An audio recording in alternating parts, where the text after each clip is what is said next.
Yo and hello, everybody. Mike here, baseball collector. That's Chris from Missouri. This is Showcase Showdown, your favorite baseball card game show. Chris, how you doing?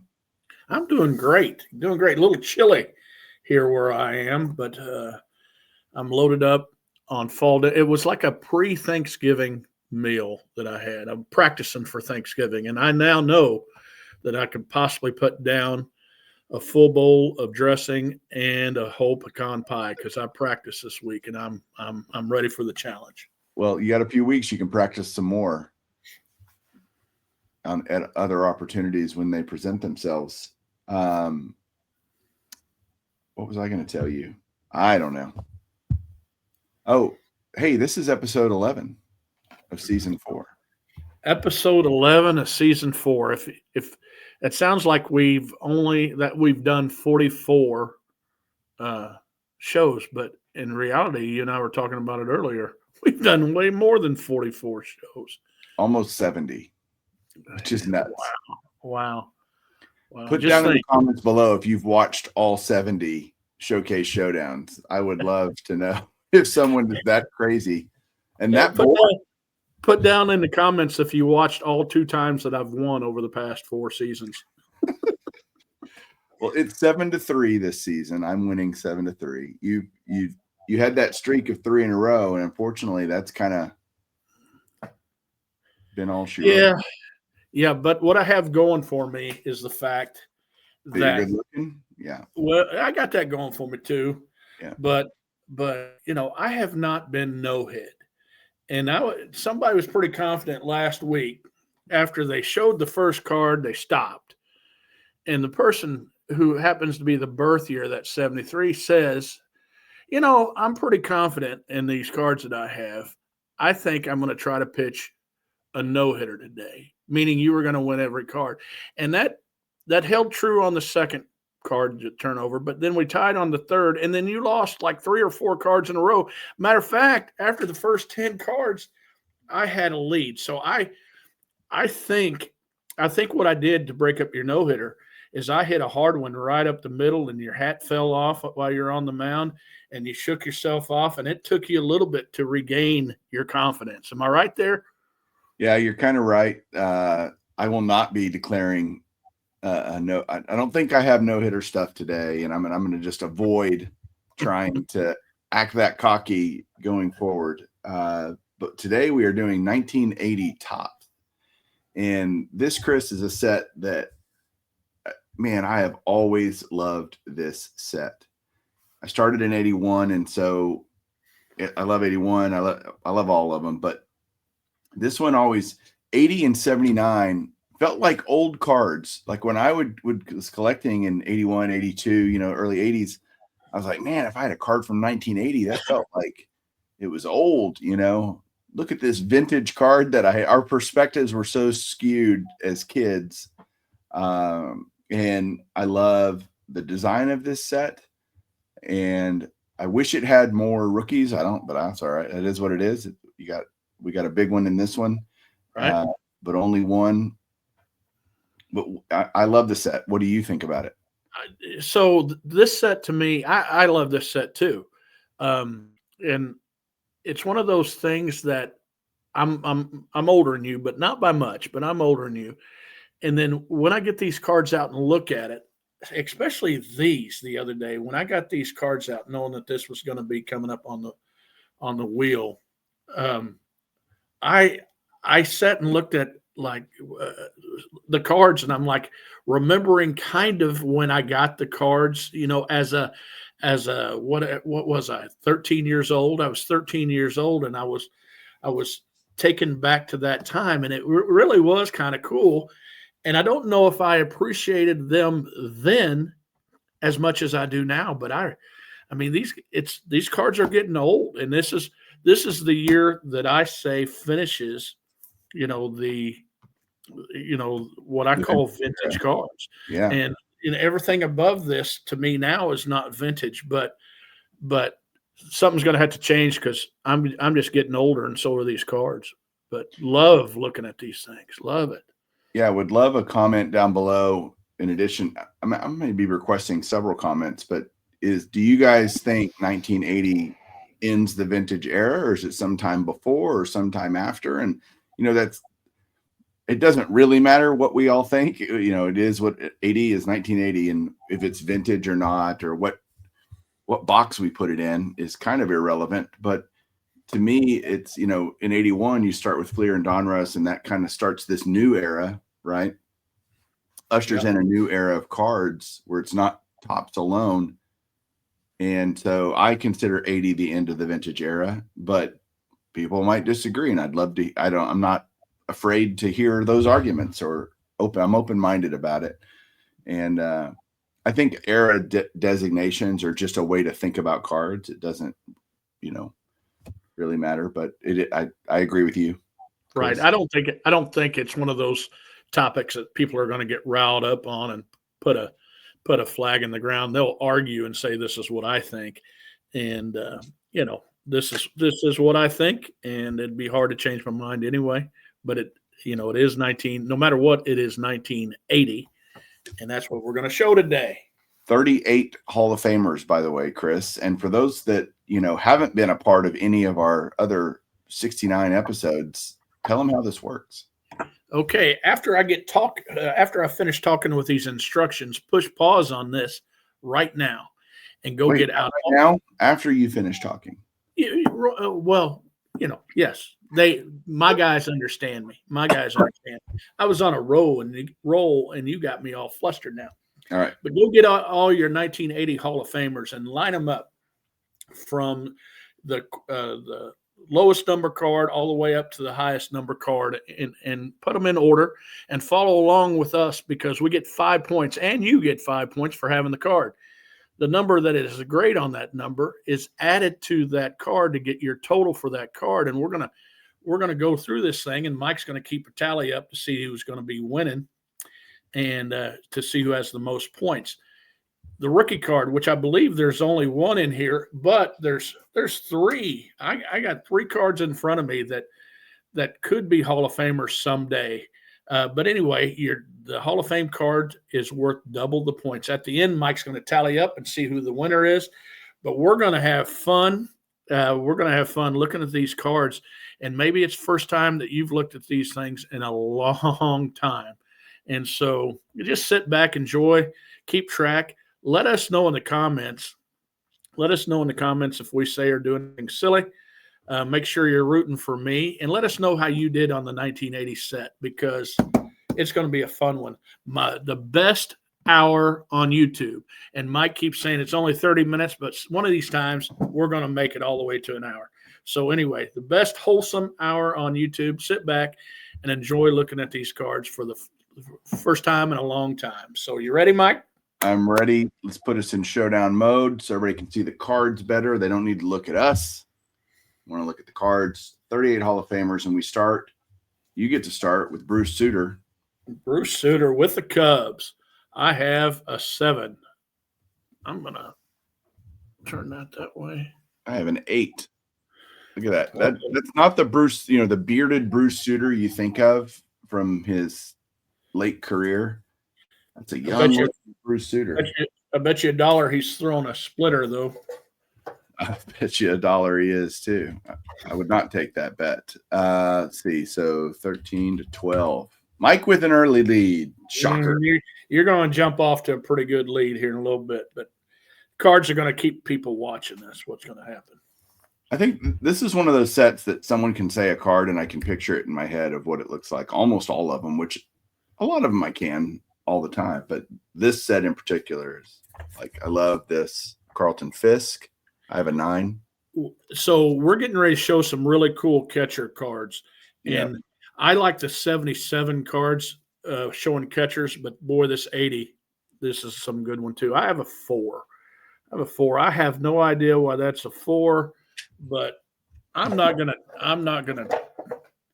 When my wife goes to sell these things, when something happens to me, she's gonna say, "Why in the hell did he keep a 4?" And I'm gonna say, "You might have to be there to answer that."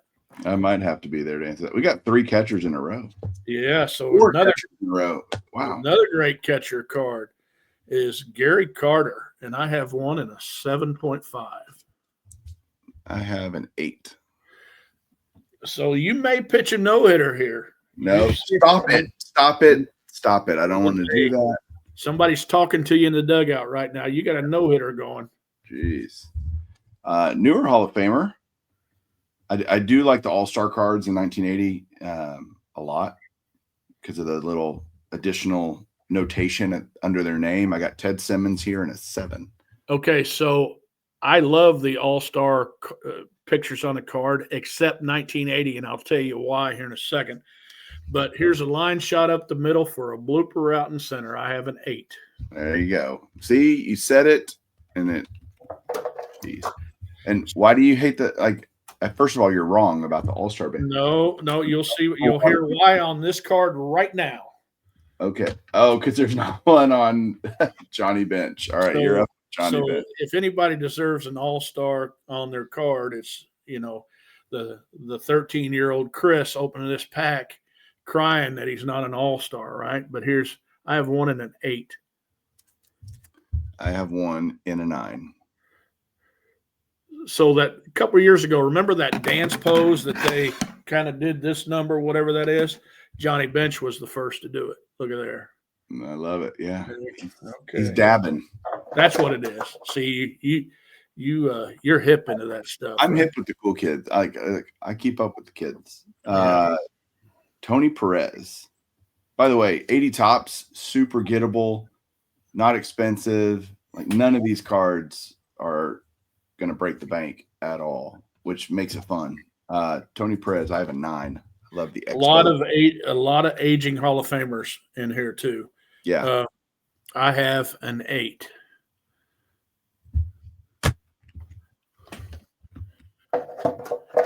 Goose Gossage. Gossage without the mustache and the Fu Manchu. Yeah, it doesn't look like him. Doesn't look right. But nope. I have a 6. I have an 8.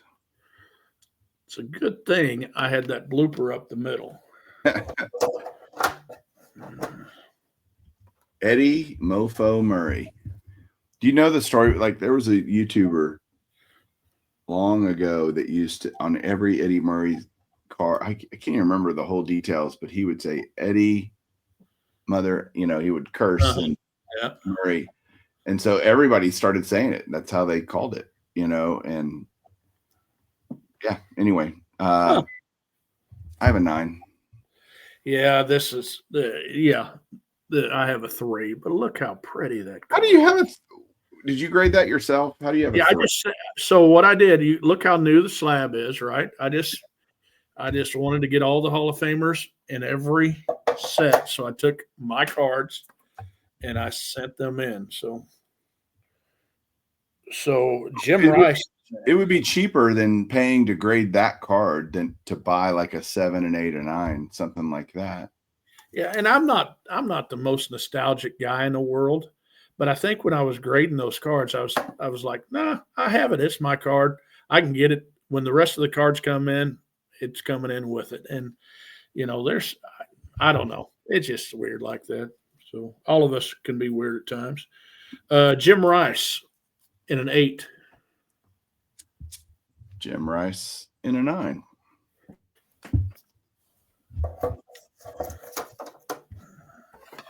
Steve Carlton. Go ahead. What are you going to say? I was going to say you having all these 9s, the reason why you have a closet full and binders full of raw cards, right? It's going to help you get you're going to take some of the cards you already had and fill those binders. And right? So 73 to now, I had all the complete sets. I bought the Hall of Famers in addition to those versus pre-78, 73. I'm using my slabs for cards I don't have of Hall of Famers to put in the binders. And people that don't, I might have mentioned this on some shows, but I used to be a set collector and I had 72 to 89 is what I had.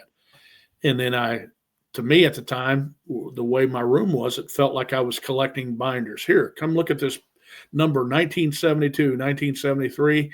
I wouldn't take time to get them off. So I pivoted and changed directions and look how we changed, right?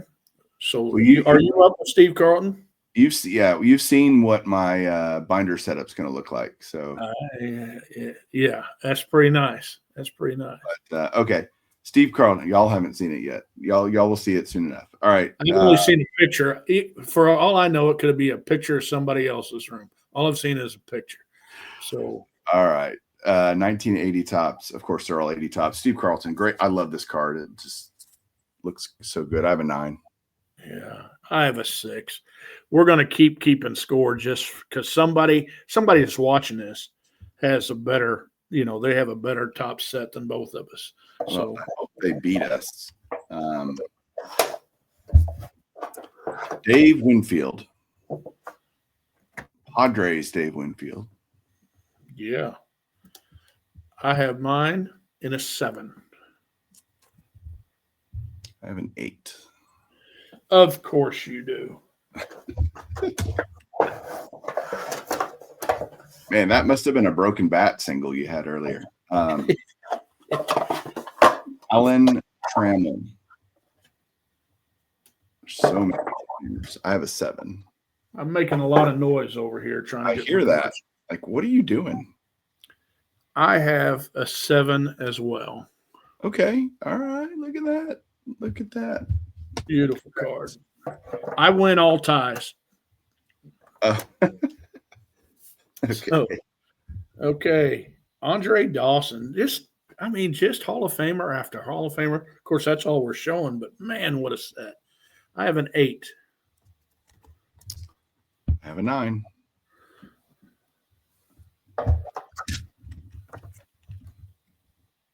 Phil Necro. I have a 9.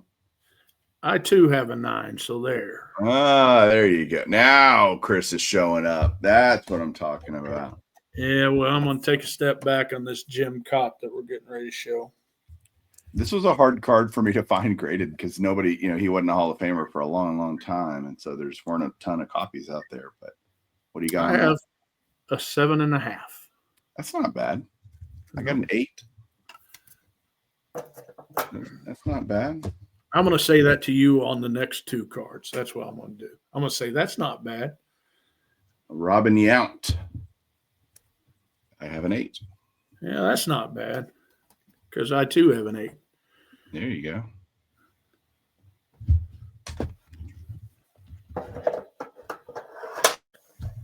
All right. Mike Schmidt. I don't know if anybody wore a windbreaker better than Mike Schmidt, right? No doubt. I have an 8.5. I have a 9. Golly.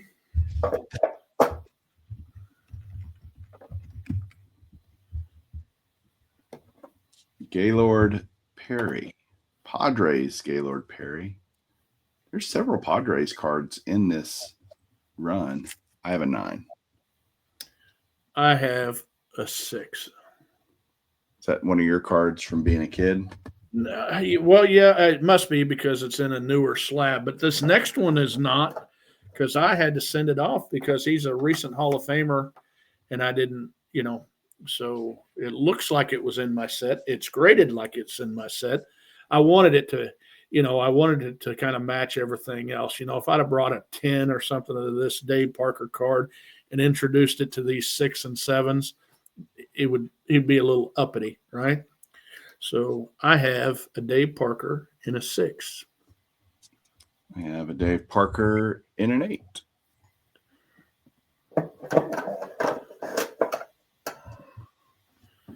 I have finished the Dave Parker run, though. I'm pretty excited about that. Nice. Dennis Eckersley. I hope people are seeing these and just going, man, I need to add some 80 Topps cards to my collection if they don't have them. I have an 8. I hope they're watching and just saying, oh, yeah, I remember getting that card because that means they're as old as me. I have an 8 as well, Mike. Nice. We are halfway. Oh, well, can I just cough as you talk? Sure. It is 268 to 240 and a half. Huh. Okay. Well, I don't think there's enough Hall of Famers for me to make a comeback. No, but we can enjoy these while we show them. How about that? I am enjoying them. So who's up next? You. Okay. Another windbreaker specialist. Yes. Willie McCovey in a 7. And I have a 9. And this is Willie McCovey's last Topps card. It is 1980. Started in 1960 Topps and ended in 1980 Topps. That's pretty cool, huh? And was his rookie year 59 though? Yes. So he played in the 50s, 60s, 70s, and 80s. A 4-decade player, along with guys like Tim McCarver and Many Mendoza. Mm-hmm.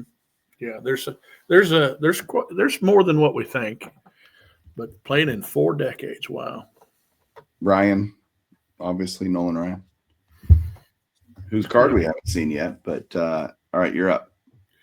Jack Morris in an 8.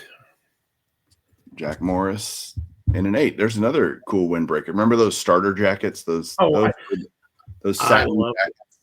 I loved them. In 1983, this baseball team that I was on had these satin jackets, and I loved it.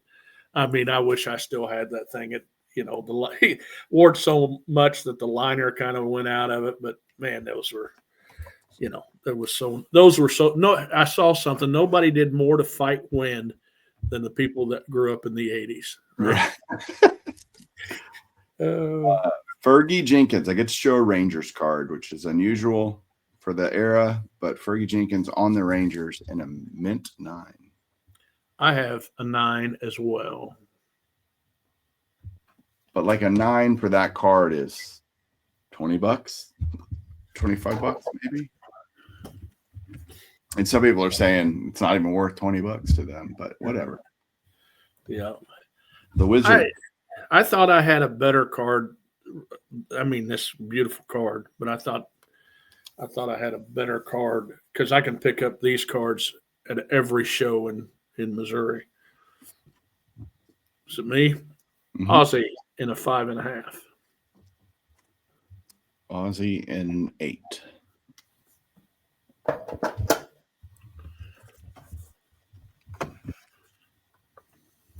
Paul Molitor. About a 9. I heard a story about Paul Molitor's cards, and he said you'll never find one of him fielding a ball. You'll find one of him throwing or hitting, but he couldn't field a biscuit if he was starving to death. There's 7. Don Sutton, the great Don Sutton. Afro poking out of his hat and all. What do you got? I have a 6. I have a 9. I bet these are also old slabs. I do wonder if I send them all back in. You might win Showcase Showdown, man. No, but who cares, right? Who cares? No, I don't care. Like this next one, the flip is like starts with a 0. And it's your favorite player, George Brett. It is my second favorite player, but yeah, I have an 8. I have an 8 stained, and this is what number is this card? 450. Yeah. Here's the OPG version, and it's card number 235. Huh. Thought that was interesting. Wait, what was your actual grade?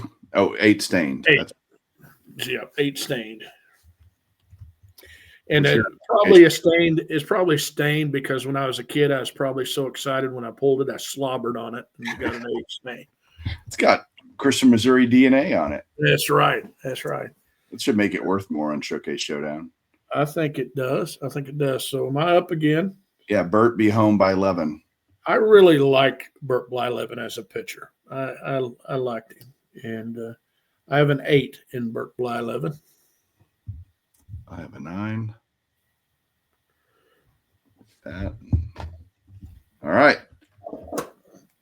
Our only rookie.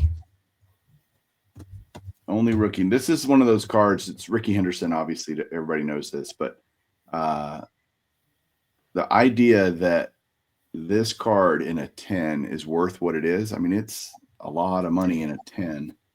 This card's been graded a ton, and the pop counts through the roof. But there's very few 10s, and people use this card all the time as an example of pop control because there's so few 10s. It's just ridiculous. But and I don't have a 10, but I do have a PSA 8, which is probably the most common grade you'll see on this card. I have a 7. Yeah. But I mean, isn't that one of the like most iconic cards? It's top 50 iconic cards of all time. It's the poster child. It's the poster child of comp control to me. It really is. I mean, not comp control, but grade control. Because 9s and 10s are in the 80s. It's hard to tell the difference.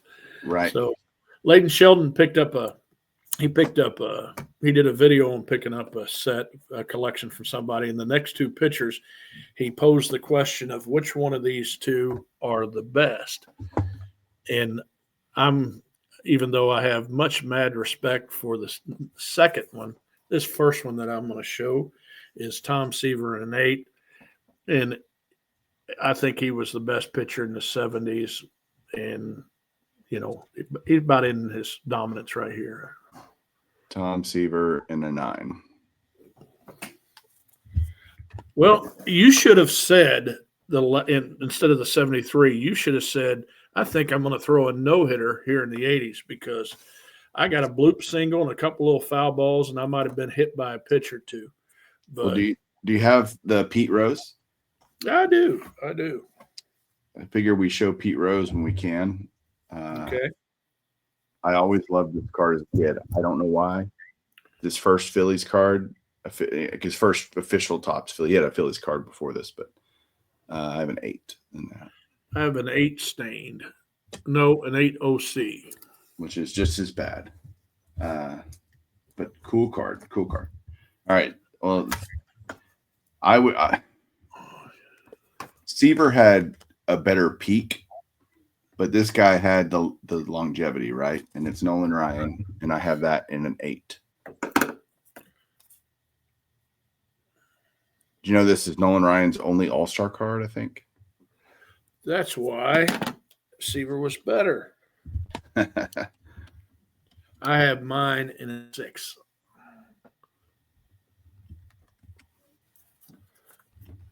Okay. And if we're not going to, you showed Pete Rose. I'm going to show Dan Quisenberry here real quick. Dan Quisenberry did something that Mariano Rivera hasn't done. And I think, and I'll probably get it wrong, and this would get somebody to yell at me about on there, but 5 years in a row, he was in the top 5 being Cy Young Award, I believe.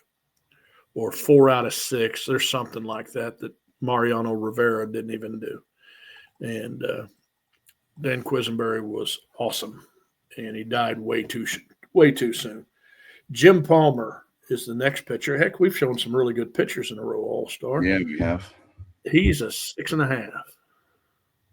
I have an 8.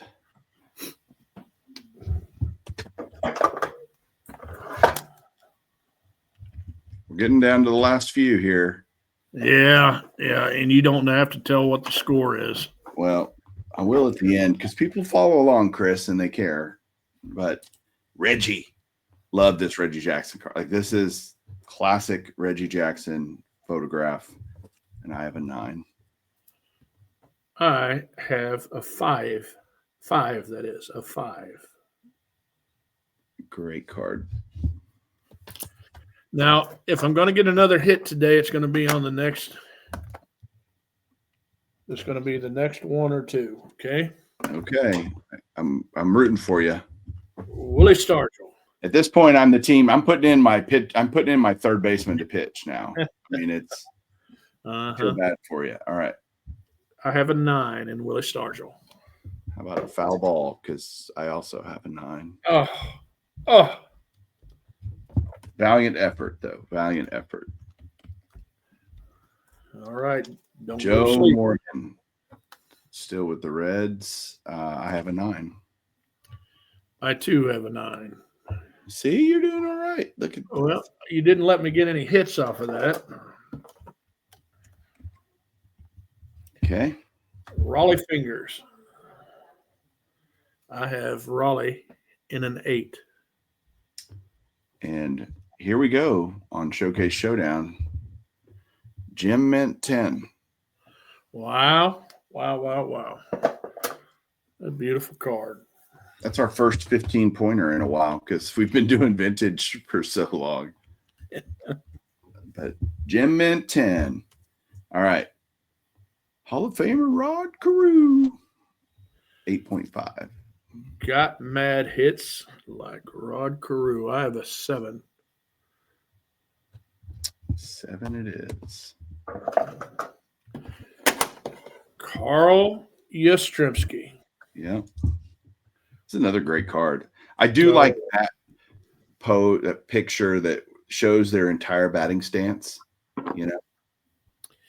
And I loved getting this card because when you flip over the card in the games that I played as a youth, I saw that he had a lot smaller letters on the back of his card because he played a long time. So that meant his numbers for whatever game I was playing was going to be better.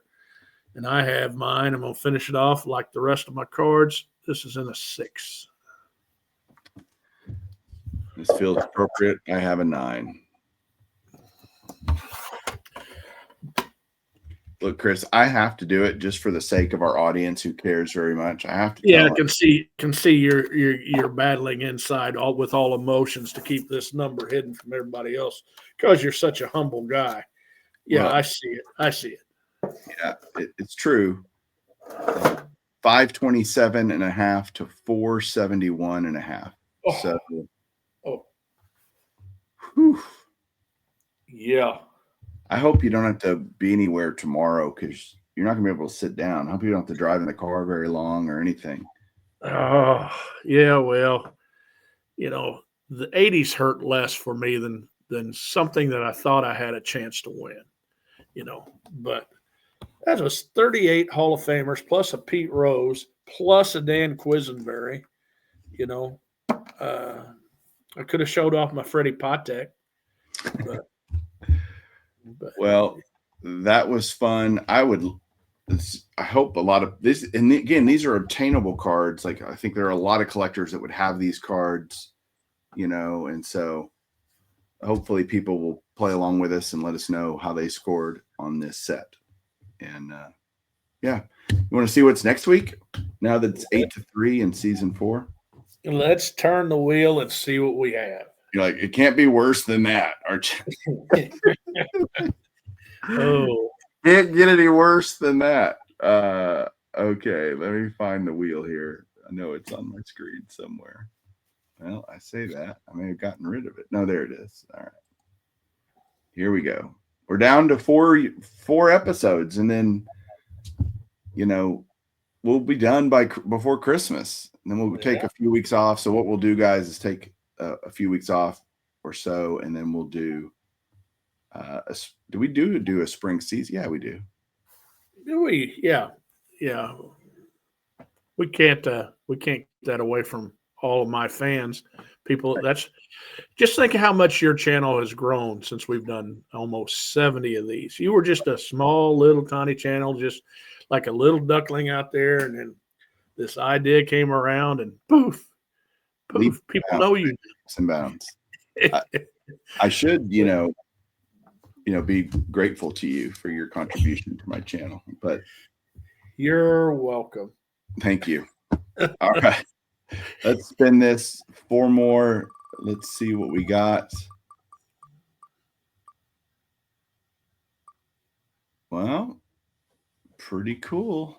60 top. Yeah. Several cards we saw today, their rookies are in 1960 tops. So that is correct. That'll be a fun one. I'm a huge fan of. So after 73, I did 60 top as my second Hall of Fame run that I ever did. I started working on. So That means I have a lot of very old slabs. And Well, we haven't done sideways cards in a long time. yeah, we'll probably leave the profile like this. So the cards, like if you think about, putting a card up sideways, it'll look better. How can I cheat on the number if we do that? Yeah. You're going to need some help. I'll figure it out. You'll figure out how to cheat. I get it. Yeah. Well, it's so Debbie Downer, man, when you like I'm sorry. I do feel bad. Yeah, right. Yeah. Yeah, I can tell. Here, I got to go to therapy, talk to my therapist about this. And Mike, I hate Mike. All right. Well, we'll catch up next week, do another episode. Thank you guys for watching. As you always do. We'll talk to you later. Keep collecting.